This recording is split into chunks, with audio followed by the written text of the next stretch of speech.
principles of scientific management by Taylor, we understand certain basic things. That is, what he wanted to propose was a logical and rational approach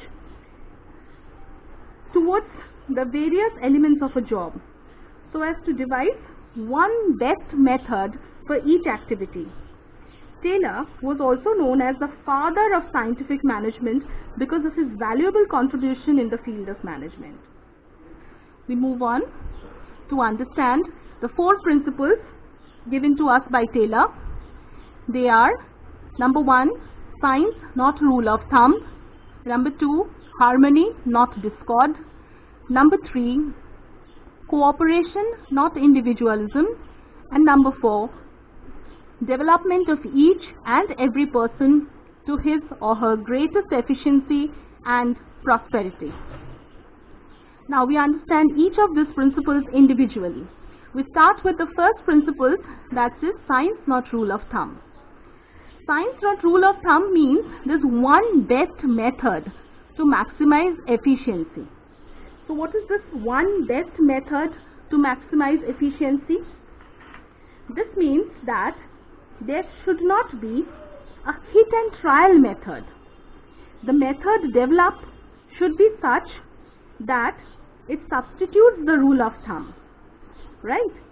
So the scientific method involves investigation of traditional methods through work study, and thereby unifying the best practices and developing a standard method which would be followed throughout the organization.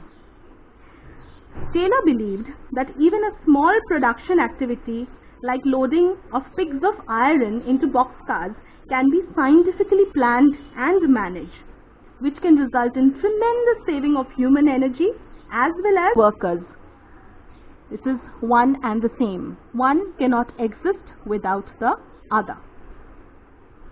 The third principle says cooperation, not individualism, which is again an extension of the principle of harmony, not discord. Here, Taylor stresses that there should be complete cooperation between the workers and the management instead of individualism.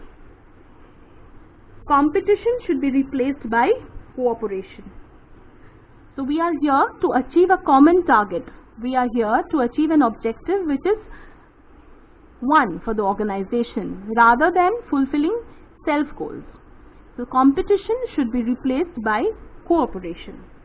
The management should adopt a supportive attitude and provide necessary help, encouragement, and ease out ways, or rather the best possible ways to achieve those objectives.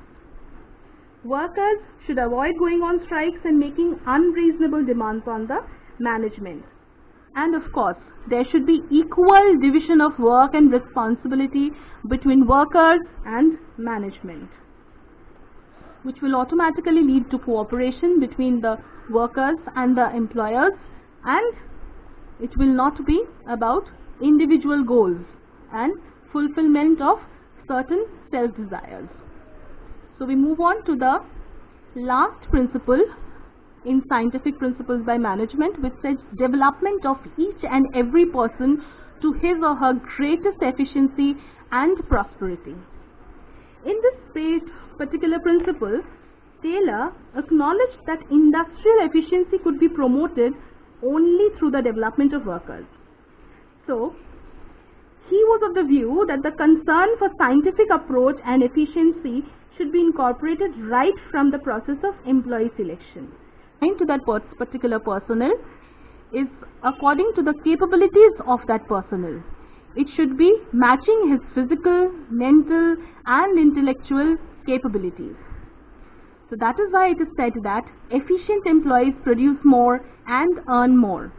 So efficiency is something that Taylor always wanted to be a prime objective of all in the organization. So every employee and every person associated in an organization should be so trained, so educated that the person is able to display his greatest efficiency and prosperity. So these